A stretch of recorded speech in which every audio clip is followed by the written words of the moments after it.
You are in a very difficult and uncomfortable position, because I think leadership is more difficult now than it has ever been, because you're dealing with human anxiety, you're dealing with human uncertainty, you're dealing with human ambition and human egos, and again, especially young people who think they know what they want and don't, who have certainty and are very outspoken and do not mind going around their boss's boss to come to you. You know, so you're going to be dealing with a 19-year-old saying, "Why am I not given this?" And you're like, "I don't need, where do you work?" You know. They have no fear of doing that. They also have no fear of quitting. And so we've seen this pattern where, remember, they're as a young generation, they're actually less equipped to deal with stress than previous generations.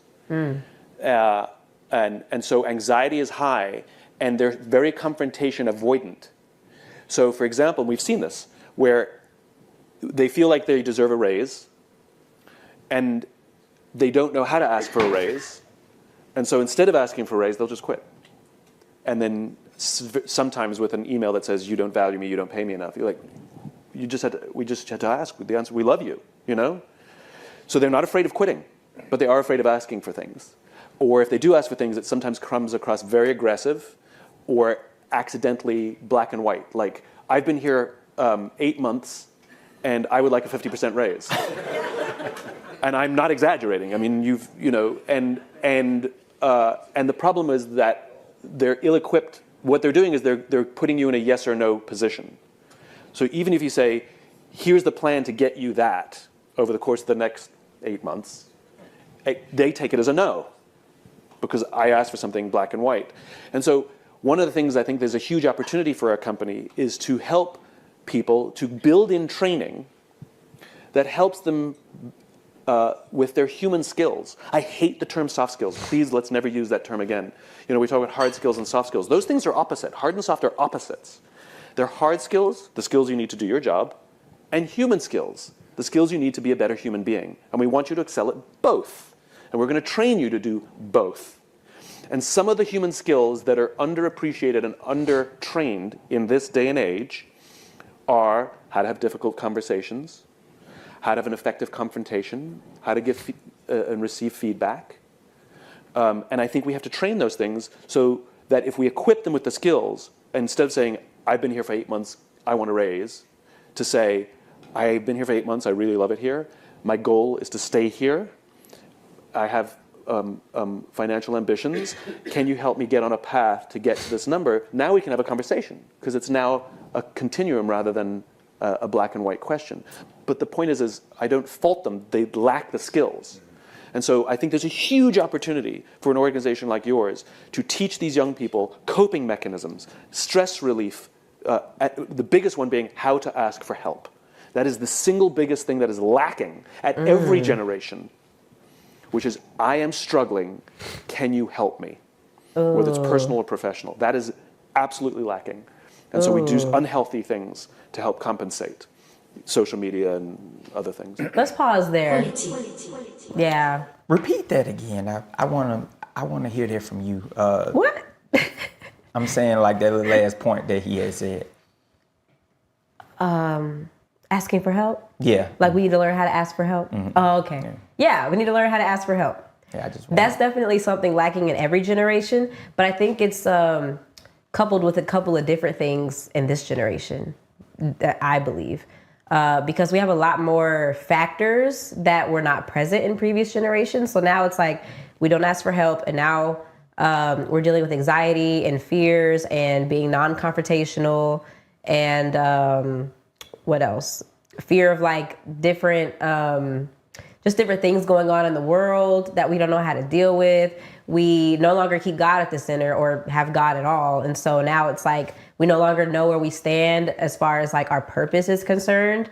And also, I had another one, but I can't remember it. It'll come up if it's important. Speaking of what you just said, do you know nearly 30% of, I think it's, so it's 5.3 billion people in the, I'm gonna say 5.3 billion people are actually, okay, so with the internet, it's 5.3 billion people that are actually on the internet. And, I would say out of those people, so 30% are actually unaffiliated with any type of religious, views and stuff. So there are so many different things that actually is affecting us, from misinformation, too much information, and basically just the erosion of the amount of information that we are receiving and everything. So it's a lot of things that maybe our grandparents or our parents didn't have to deal with that we are. And so, yeah. Yeah, like I remember telling you a while ago that, and he said it, like this generation doesn't really know how to handle stress, which I think is so real. Because I told you a while ago that the people that are like born like, poor, and they deal with that all the time, like they usually don't have time to deal with stress. Like they do what they do to survive, right? Whereas the people that kind of were born with like maybe a silver spoon in their mouth, they have a lot more time to think about themselves and their position in the world and their purpose and how they fit in. And so it's a lot more like mental Olympics going on as far as like how you can navigate through all those spaces as a person who doesn't need to worry about surviving. It's like you think you can afford to think more about yourself.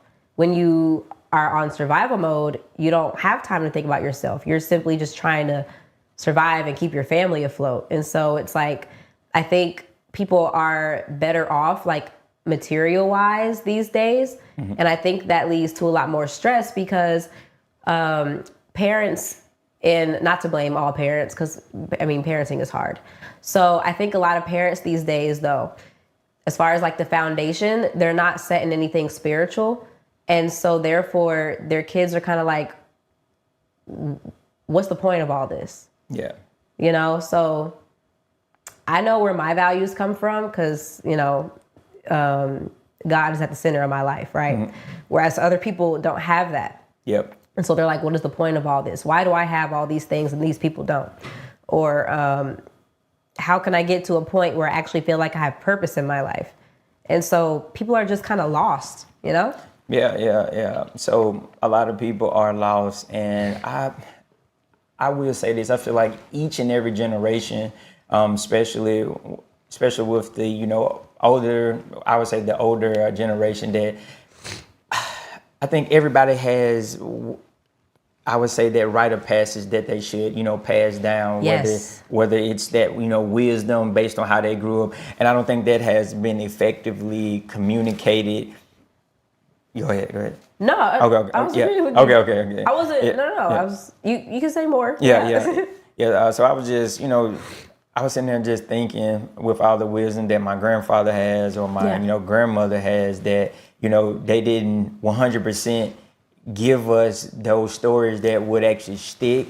And so like, I know I took it upon myself to spend like a week with my grandmom, and I would record our conversations on, certain, it may be certain remedies or, things that I was like, hey, grandmama, so how do you pray?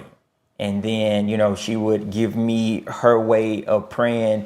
And also, I think that just speaking to someone that grew up in a different lifestyle, because, growing up in the Jim Crow era and everything, of course, they had to deal with more.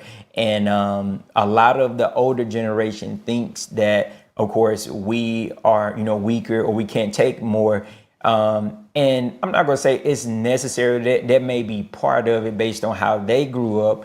But what it is we have so many other things that's grabbing our attention. And just like you were saying earlier, when you're in survival mode, like a lot of people are, you don't have time to, think about, okay, my feelings or this. It's just, hey, I got to do what I got to do. I have to. No matter how I feel. Exactly. And I can say that for myself, just like while growing up, 16 and I'm paying bills and, stuff like that.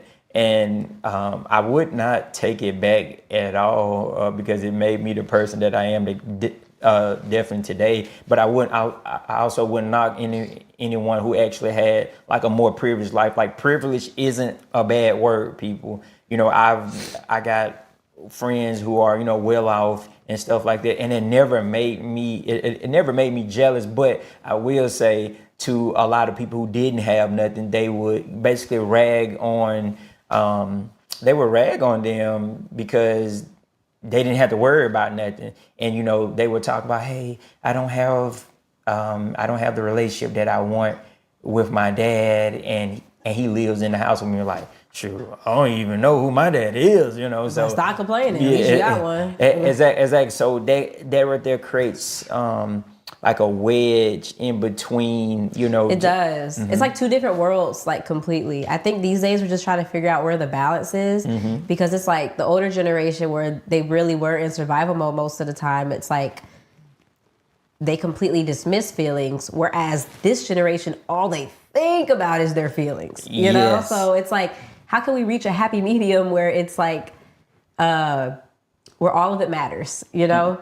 Where we're not too far on one side of the pendulum, right? And so I think a way we could do that is to just understand how we can respond to every situation. And you just go back to the word of God with it, right? Exactly. So like, I do have like a little data. So nearly in the United States, nearly 30% of all adults, well, not all adults under 30 now identify as unaffiliated, and that's actually compared to as far as from their religious background, compared to in 2007, it was just 16%. So to me, that, in my opinion, based on what I was saying earlier, it's showing that it wasn't like really drilled in us that, hey, you need God because He is the author of, you know, everything. And so I think it's not easier. I think it was more common. Like I said, back then when you're in survival mode, like you don't have time to think about your feelings. You think about serving. And what do you have when you're a follower of Jesus? You have a servant's heart, right?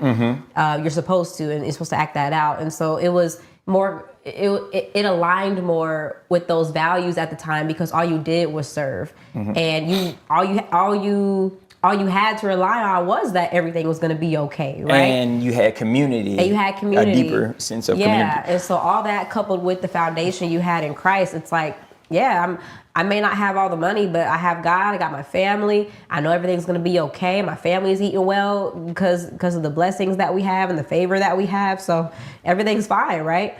Whereas today we have more material things right now. And so it's getting to a point where it's like we're moving slowly away from God, because we're no longer thinking we need God, because we got the money, we got the house, we got the materialistic, like what can God do for me? And so it's like, you might not even think that consciously, but your actions are showing it consciously. And now you're no longer going to church, or church is no longer a thing that, you know, you really need to do. Now you're not praying as much. Now you're not in your word as much. Now you're like, well, I mean, this has been keeping me, you know, afloat. So why do I have to go to God? Like, God is good, cool, but I don't need to like pray all the time. Like, why?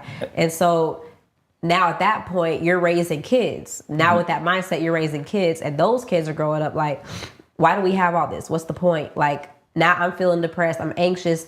I got stuff going on and I don't know how to deal with it. And you're just buying me things thinking I'm gonna get over it, but I'm not. And so it's like, what do I do? And now you as a parent are like, dang, like, what can we do? Okay, therapy. Okay, therapy might work for a little bit, but at the end of the day, all these solutions are like temporary. Unless you go back to the foundation that works. Exactly. That always works, because the word works. Exactly. So. And to just add to everything that you were saying through that context is, I think part of like the issue with our generation is that it's so easy for someone, I would say, shortcomings to be broadcast. And so, and since we are such independent thinkers now, it actually affects the outlook on, God and Christianity, because you have all of these, you have many of these scandals that come out of this pastor scandaling money, or, having sex with multiple people other than her, their wife or stuff like that. You have them, asking for, money from the church to buy a jet, or just not being good stewards. And so that right there pushed a lot of people away. And that's why, now people like, well, is God even real? Is he powerful? If he's allowing all this to happen. Yeah, exactly. Because it's like, well, these people aren't even being good stewards, and they supposed to be all holy and and everything, but we're not being good stewards. And so to the words, like, what, they fake anyway, so I might well just not believe in in Jesus Christ or whatever. Because I think we have to be a little bit more specific, is because I think a lot of people may think in a higher being, but thinking of, or, basically thinking about, hey, God manifests himself into Jesus. Now, once you say Jesus, that definitely Camera crosses. shut off, the censorship is on, like, people do not want to hear that. Exactly. So, of course, when you say that, that's a powerful name, and of course, it's something about the that name. Exactly. Whether you say Yahuwah, Yeshua, or whatever, so all the same. Yeah, and so they're just in that itself. It's a whole new segment just with that, and I'm gonna just let stuff kind of flow from there. But yeah. Yeah, I want to look at our Conscious Way quote. Okay. So, every generation faces its own challenges and opportunities. It's how we respond to them that defines us. And that's true. How should we respond to these challenges? With the word, always with the word. So, in Ecclesiastes 1:4, it says, generations come and go, but the earth remains forever. And, everybody give a little hand clap for our producer. He has definitely, made these graphics. I'm loving these new graphics. And don't forget to like and comment and share this live stream with, others right now. Because of course, we want to engage with you all and everything. And so, hey, put your comments or questions or even your concerns. So that'll be all appreciated. It definitely helps with the algorithm. So it definitely does. On the next topic, we're going to talk about how we have moral standards that are forever evolving. And how are we supposed to guide our generation with it looking that way, right? What can we do? See you in the next topic. Fight for the algorithm.